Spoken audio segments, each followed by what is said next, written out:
ये कहानी एक ऐसे गांव की है जो श्रापित था।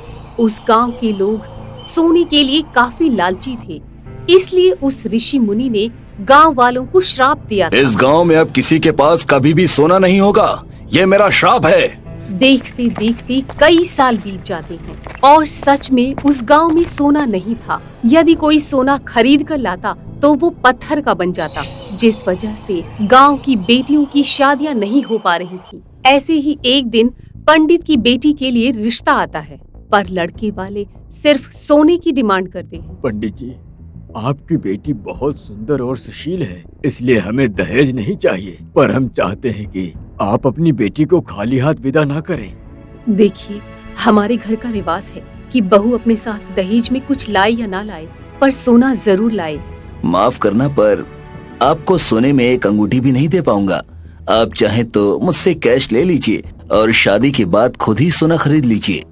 बुरा ना मानिएगा, हमारे गांव में सोना लाना अशुभ है। पंडित जी की ये बात सुनकर लड़के वाले भड़क जाते हैं। आप हमें बेवकूफ समझते हैं? अगर सोना नहीं देना है तो अपनी बेटी को अपने घर पर ही रखिए। बार बार बेटी का रिश्ता टूटने की वजह से अब बेचारा पंडित बहुत परेशान रहने लगता है। एक दिन वो मंदिर में जाकर प्रार्थना करता है। हे भगवान, हमारा गांव सोने से शापित है, पर इसमें मेरी बेटी का क्या कसूर? अगर इस महीने मेरी बेटी का ब्याह नहीं हुआ तो मैं अपने परिवार के साथ तेरी चौखट पे जान दे दूंगा।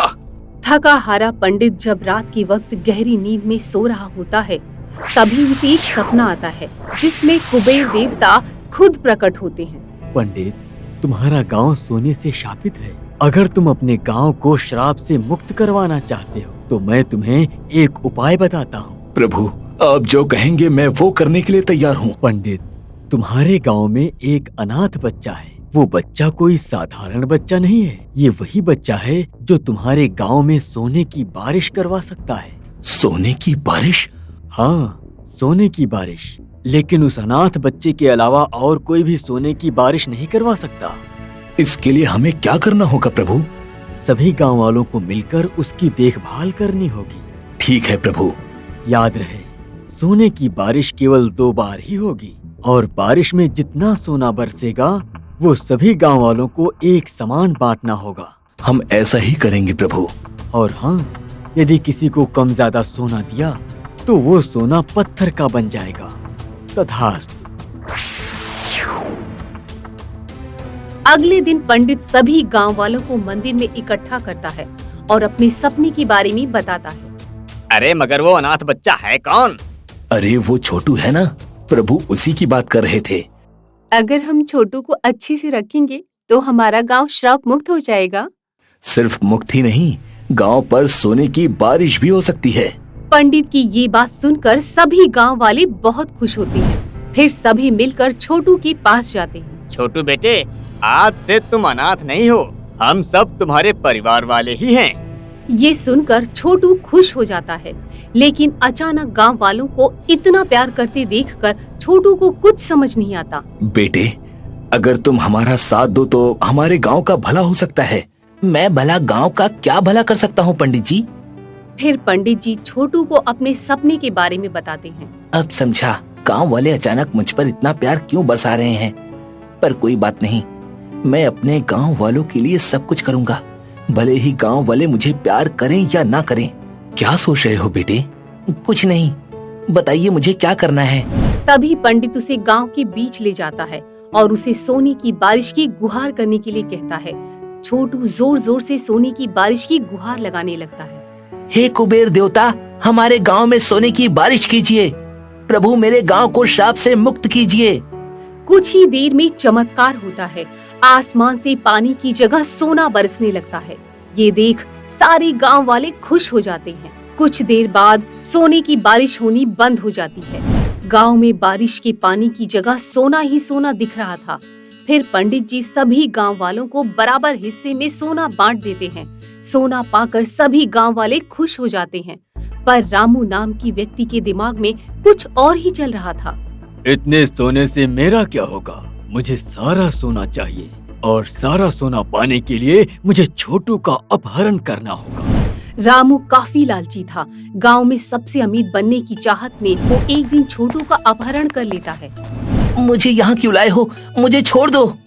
छोड़ दूंगा, पर पहले मैं जो कह रहा हूँ वो कर, फिर मैं तुझे छोड़ दूंगा। तुम मुझसे क्या चाहते हो? मैं सबसे अमीर बनना चाहता हूँ और वो तेरे बिना संभव नहीं। इसमें मैं क्या कर सकता हूँ? सबसे अमीर बनना है तो मेहनत कीजिए, बिना मेहनत के कोई अमीर नहीं बन सकता। भाषण मत दे, चुपचाप मेरे खेत के ऊपर जल्दी से सोने की बारिश करवा दे। नहीं, मैं बारिश की गुहार नहीं लगाऊंगा। अगर तू सोने की बारिश की गुहार नहीं लगाएगा तो मैं तुझे इसी खेत में जिंदा गाड़ दूंगा। छोटू डर के मारे सोने की बारिश की गुहार लगाता है। हे प्रभु, सोने की बारिश कीजिए, वरना ये मुझे मार डालेगा। छोटू की गुहार पर बारिश तो होती है, लेकिन पत्थर की बारिश होते ही रामू अपनी जान बचाने के लिए एक पेड़ के नीचे भाग जाता है। तब मौका देखकर छोटू वहाँ से भागकर पंडित जी के पास चला जाता है और उन्हें सारी बात बता देता है। उधर पत्थर की बारिश खत्म होते ही रामू को अपने खेत में चारों ओर पत्थर ही पत्थर नजर आते हैं। हे भगवान, पत्थर की बारिश होने पर मेरा खेत बंजर बन गया। अब मैं खेती कहाँ करूँगा? पछतावा होने पर रामू पंडित जी के घर पर आता है। पंडित जी, मुझसे बहुत बड़ी गलती हो गई है, कृपया करके मुझे रास्ता बताइए। रामू, तुमने जो किया गलत किया। अपने लालच के चलते तुमने खुद का नुकसान तो किया ही, साथ में पूरे गांव का भी नुकसान करवा दिया। पूरे गांव का नुकसान? मैं कुछ समझा नहीं। दरअसल मैं एक बात बताना भूल गया था।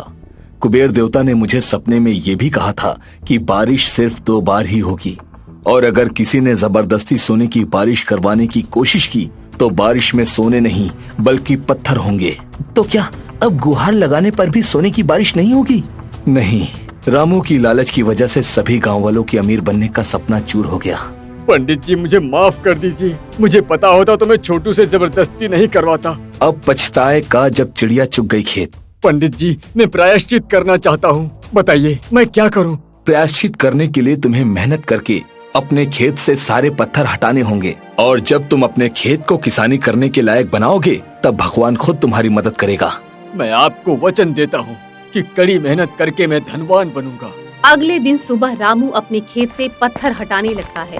कुछ ही दिनों में उसका खेत खेती करने लायक हो जाता है और रामू कड़ी मेहनत करते हुए खेती करने लगता है। मेहनत करने वालों की कभी हार नहीं होती। मंजिल उन्हीं को मिलती है जिनके सपनों में जान होती है। पंख से कुछ नहीं होता, हौसलों से उड़ान होती है। कुछ ही दिनों में अच्छी बारिश होती है और रामू के एवं गांव के सभी किसानों के खेतों में हरियाली छा जाती है, जिस कारण सबको अच्छी आमदनी होती है। सभी गांव वाले खुश होते हैं। आज रात के वक्त रामू गहरी नींद में सोया हुआ था और उसे सपना आता है। प्रभु आप? हाँ मैं। तुम्हारी मेहनत को देखते हुए मुझे आना ही पड़ा। बताओ रामू, मेहनत करके कैसा लगा? प्रभु, अगर आपने पत्थर की बारिश नहीं की होती तो आज भी मैं आलसी और लालची ही होता। क्या अब तुम चाहते हो कि मैं एक बार सोने की और बारिश करूं? नहीं प्रभु, इंसान अगर मेहनत करे तो उसकी आमदनी सोने की बारिश के बराबर ही होती है। मैं तुमसे अति प्रसन्न हूँ रामू। बताओ तुम्हें क्या चाहिए? प्रभु, मेरे गांव को सोने के श्राप से मुक्ति दे दीजिए।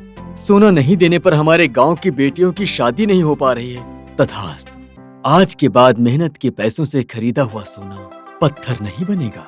धन्यवाद प्रभु, आयुष्मान भव। अगले दिन रामू अपने सपने की बात गांव में सबको बताता है। तो क्या हमारा गांव सोने के श्राप से मुक्त हो गया?